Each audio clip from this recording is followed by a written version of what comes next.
आज का विषय है शत्रु बंधन से मुक्ति कैसे मिले। बहुत सारे लोगों के प्रश्न हैं और ये जरूरी नहीं है कि शत्रु हमारा कोई मनुष्य ही हो, हमारा कोई भी शत्रु हो सकता है। हमारी गरीबी भी हमारी शत्रु हो सकती है, हमारी बेरोजगारी भी हमारी शत्रु होती है, हमारी नाकामयाबी भी हमारी शत्रु होती है और बहुत सारी ऐसी चीजें हैं जीवन में जिनके कारण हम नाकामयाब रहते हैं। हमारा कोई भी ऐसे शत्रु हो सकता है। ग्रहों के अशुभ प्रभाव भी हमारे शत्रु होते हैं। तो आइए जानते हैं इसके विषय में हम हमें क्या ऐसा करना चाहिए जिससे कि हमारी बेरोजगारी, हमारी गरीबी, हमारे बाहर के दुश्मन, हमारे भीतर के दुश्मन, ये सब सारे के सारे पूरी तरीके से समाप्त हो जाए।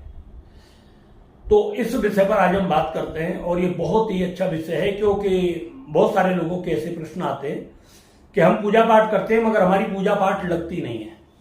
और बहुत सारे तो यहां तक कह देते हैं कि गुरुजी जब से हमने पूजा पाठ करना शुरू किया है ना तो हमारी पूजा पाठ लगती है और सारे काम बिगड़ने शुरू हो जाते हैं। अगर हम पूजा पाठ करते हैं तो घर में कलेश हो जाता है, लड़ाई झगड़ा शुरू हो जाता है, मारपीट शुरू हो जाती है, नुकसान पर नुकसान होने शुरू हो जाते हैं। ये समझ में नहीं आती भगवान की पूजा करने के बाद भी ऐसा क्यों होता है। और हम पूजा पाठ नहीं करते तो बहुत खुशी रहते हैं, ठीक रहते हैं। और कुछ लोग कहते हैं कि हमारा पूजा करने का मन ही नहीं करता, हम पूजा करने का हमारा बिल्कुल मन नहीं करता। तो ये भी हमारे सामने बहुत परेशानी है। तो ऐसी बहुत सारी चीजें हैं हमारे सामने कि जिनको हम करते हैं तो हमें नुकसान होता है और नहीं करते तो हमारा घर बहुत अच्छा चलता है। देखिए, सबसे पहली बात तो ये है, ये केवल आपका वहम होता है। ये केवल आपका वहम है कि पूजा करने से घर में लड़ाई झगड़े होते हैं और ये सब। क्या उससे पहले आपके घर में लड़ाई झगड़े नहीं होते? आपके घर में होते हैं, मगर ये आपने वहम पाला हुआ है कि पूजा करने के बाद ही लड़ाई झगड़े होते हैं। ऐसा नहीं होता, पहली बात तो। दूसरी बात ये है कि पूजा का एक जो तरीका होता है, अगर हम उसको कुंडली के माध्यम से करें कि हमारे इष्ट कौन है, हमारे देवता कौन है, तो वो पूजा अगर हम उनके करते हैं तो हमारे लिए लाभदायक होती है। अगर आपकी कुंडली के आधार से अगर दूसरे तरीके से पूजा अगर होती है और वो पूजा आपके किसी गलत कुंडली के भाव में जाकर के बैठ रही है तो ऐसा हो सकता है, आपकी बात सही हो सकती है कि आपको परिणाम गलत मिल सकते हैं। पूजा करने के बाद में आपको प्रॉब्लम आ सकती है, मगर ये तभी आएगी जब आप किसी अनुष्ठान को करते हैं, आप किसी मंत्र का जाप करते हैं। केवल धूप दीप अगरबत्ती जला दीनी और भगवान के सामने हाथ जोड़ दिए, उससे ये प्रभाव आपके सामने नहीं आएंगे कभी भी। ये किसी अनुष्ठान में ही ऐसे प्रभाव पैदा होते हैं। तो वैसे एक ही होता है, बहुत सारी ऐसी पूजा होती है जैसे गुरु मंत्र होते हैं, तो गुरु मंत्र का आप जाप करिए, उसमें आपको किसी भी प्रकार की कोई दिक्कत नहीं आएगी, बिल्कुल कभी भी नहीं आएगी। तो इसलिए आप जो भी पूजा करें तो पहले आप किसी को दिखा लें, और अगर नहीं है तो एक सार्वभौम पूजा होती है, सार्वभौमिक। आप कोई भी व्यक्ति उसे कर सकता है और सबकी जिंदगी में उससे कल्याण होता है और उससे बेनिफिट ही होता है। तो ज्यादातर हम वही पूजा बताते हैं आप लोगों को कि जिसे करने के बाद में आपको केवल लाभ हो, आपके घर में तरक्की हो, आपके जीवन में तरक्की हो, आपके काम धंधों में प्रगति हो, तो ऐसी पूजा ही हम बताते हैं। ऐसी पूजा कोई आपको नहीं बताते हम कि जिसके कारण आपको कोई परेशानी हो, आपकी लाइफ में कोई दिक्कत हो। बस करने का तरीका है। जो लोग गुरु दीक्षित होते हैं उनको ये पूजाएं हमारी बहुत जल्द काम करती हैं। जो लोग गुरु दीक्षित नहीं होते उनको समय लगता है थोड़ा सा, मगर इतना नहीं लगता, 10-5 दिन का अंतर होता है। ये दूसरी बात, आपकी एनर्जी पूजा से जितना ज्यादा मैच होती चली जाएगी, पूजा आपके जीवन में उतनी सक्सेस होती चली जाएगी। तो पूजा दो तरीके की होती है। एक होती है कि हमने आपको कोई मंत्र बताया, उसकी सुबह शाम आपने एक माला करी। तो एक तो ये हो गया कि आप रेगुलर एक माला कर रहे हैं, तो इसका जो प्रभाव होता है आपके जीवन में थोड़ा स्लो होता है, धीरे धीरे। जैसे इस पूजा को आप करोगे तो 1 महीने में आपको रिजल्ट मिलेंगे। और एक होता है अनुष्ठान। हमने आपको बोला कि आपको 10 माला या 21 माला का प्रतिदिन 21 दिन का अनुष्ठान करना है, बिल्कुल संयम पूर्वक, और फिर इसका हवन करना है। तो फिर उसके बाद आपको क्या होगा, इसका फल आपको बहुत जल्द मिलेगा। अब क्यों मिलेगा, आप सोचने वाली मैं आपको बता दूं। जहां आप एक माला सुबह शाम कर रहे थे तो आप अंदाजा लगाइए वो कितने दिन में आपकी 21 माला होंगी, ऐसे नहीं तो 10-11 दिन में होंगी।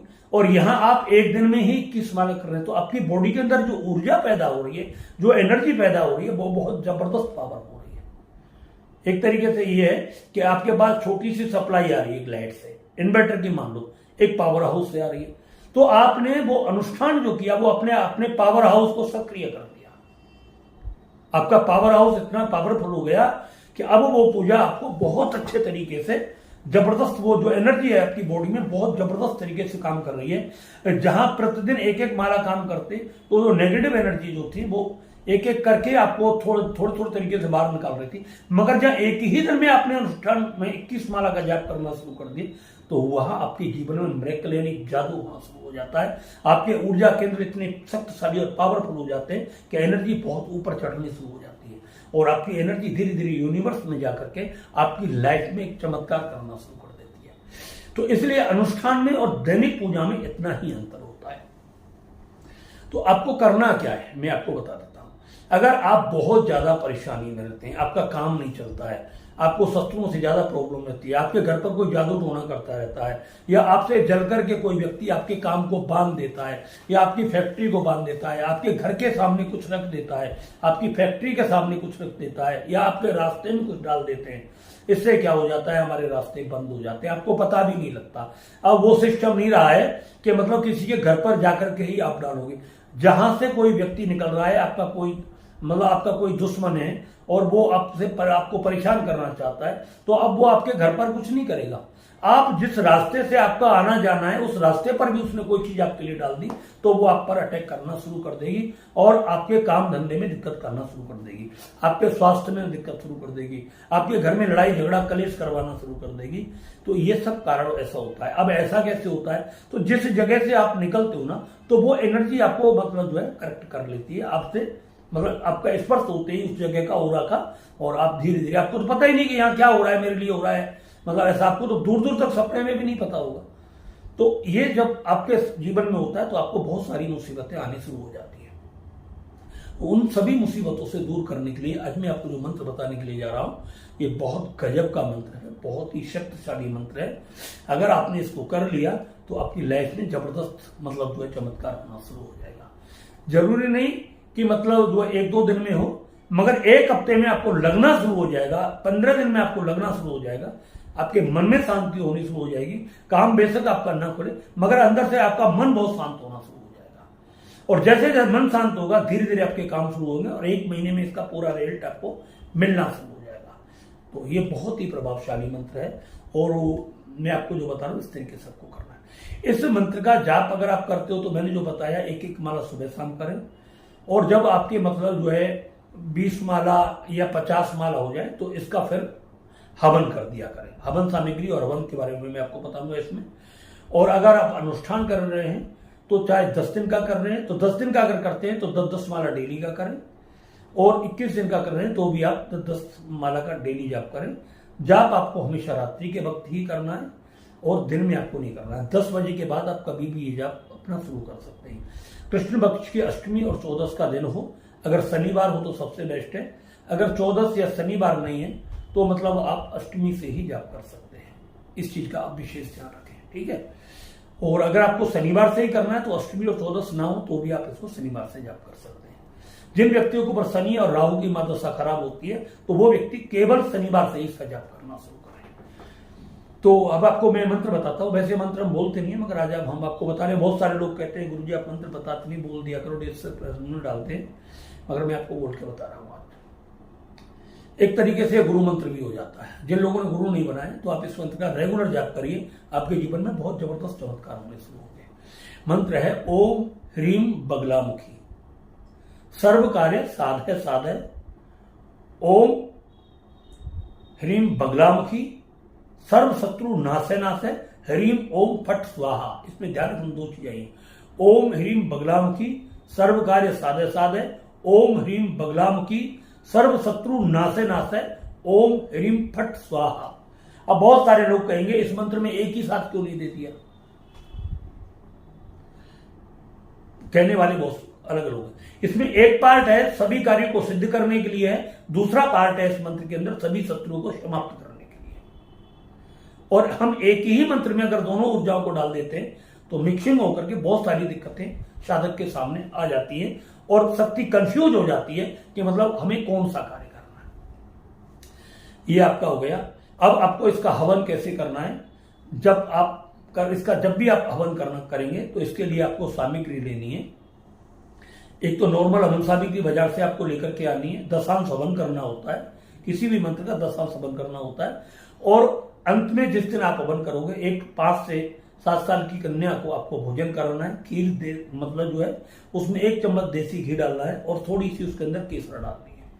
उससे आपको किसी भी कन्या को मतलब जो है खीर का भोग लगाना है, खिलाना है। और उसको कोई भी अगर आप श्रद्धा है आपके अंदर तो उसके कोई पीले कपड़े उसको ला करके पहना देने हैं, अपने घर से उसको पहनाने। और दक्षिणा में आप जो भी दे सकते हो, एक फल दे सकते हो कोई भी, और तो जो भी दान दक्षिणा आप द्रव्य दोगे तो आप अगर फल देते हो तो आपको बहुत जल्दी फल मिलता है, और द्रव्य अगर आप देते हो तो द्रव्य आपको बहुत जल्दी, धन की इनकम आपको बहुत जल्दी होती है। तो हवन सामग्री आपको एक लेना है। इसमें मतलब जो हवन सामग्री जितनी लग सकती है उसका अंदाजा आप लगा लेंगे, आपके परिवार के कितने लोग हैं। और वो उसमें डालने हैं आपको कुसुम के फूल। मतलब अगर जैसे 1 किलो हवन सामग्री है आपकी तो उसमें 100 ग्राम कुसुम के फूल डाल देने, और उसमें आपको 50 ग्राम हल्दी डालनी है। सबको मिक्स करना है। उसके बाद आपको सरसों का तेल इसके अंदर डालना है, जैसे घी डालते हैं उचित मात्रा में। सबको मिक्स करने के बाद आम की लकड़ियों पर आपको इससे हवन करना है, और ये रात्रि के वक्त हवन करना है। पूरी परिवार को लेकर के बैठ जाना है। हवन करने की प्रक्रिया बता दूं, जैसे आपका हवन 10,000 हो गया, अगर अकेले आप हवन करोगे तो 10 माला करनी पड़ेंगी। अगर आप 2 जने हैं तो आपको 5 माला से हवन करना पड़ेगा। तो आपको यह देख लेना है कितने लोग हैं, उतने ही उसको वो देख रहे, उसको मतलब भाग दे करके उसमें इतने लोग हैं और इतनी माला का जाप हुआ है, उतने लोग निकल के आएंगे और उसका फिर आप हवन कर सकते हैं। हवन की मात्रा में आहुति कम नहीं रहनी चाहिए, ज्यादा पड़ जाए कोई दिक्कत नहीं है। तो आपको समझ में आ गया होगा बहुत अच्छे तरीके से। तो अगर आपको ये हमारी वीडियो अच्छी लगी हो तो इसको ज्यादा से ज्यादा लाइक करें, शेयर करें, और हमारे चैनल को सब्सक्राइब भी करें। और अपने इष्ट मित्रों के साथ, अपने प्रियजनों के साथ, अपने रिश्तेदारों के साथ इस वीडियो को जरूर करें। ना मालूम कितने लोग आर्थिक तंगी से, कितने लोग अपने दुश्मनों से, कितने लोग ग्रह दशाओं से पीड़ित हैं, तो उनको भी ये लाभ मिले। आप ये प्रयास हमेशा जरूर करते रहें, ठीक है। तो मैं भगवान तारे से प्रार्थना करता हूं कि आपके जीवन में दिन दूनी रात चौगुनी तरक्की हो। भगवान आपका हमेशा कल्याण करे। हर हर महादेव। जय माता की।